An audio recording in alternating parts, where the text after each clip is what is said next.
ụlọ ọrụ etiti na ha maka iji awere okporo ụzọ bụ ụlọ ọrụ Federal Road Safety Corps FRSC alaka nke Anambra steeti achọgo ndị ọrụ ha mmadụ atọ ebere n'ọkwa ọfụ mma maka imebe nke ọma na ya bụ mbuli n'ọkwa.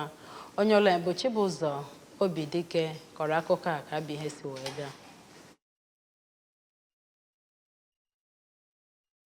Onye ji ọkwa Sector Commander nke Anambra State FRSC bụ Oriakụ Joyce Alexander bụ onye doziri ndị ọrụ ya bụ n'ọrụ ndị ebugo n'ọkwa n'ụlọ ọrụ FRSC dị n'Amawbia oge ọ na-eto ndị ahụ maka mbuli ebuli ha n'ọkwa. Oriakụ Alexander kpọkụziri ha ka abụ nnọọ ndị ga-etinye ike ha niile n'ịlụ ọrụ ha otu o si wee kwesịe iji mee ka ya bụ n'ọrụ bụrụ ihe ga-agbago n'ogogo dị elu. Ndị ebuli n'ọkwa ndị ahụ gụnyere Chioma Ndulue, Margaret Onabe nakwazi Kingsley Iloduba. Ndị ebuli n'ọkwa dịka Chief Route Commander nakwazi Superintendent Route Commander.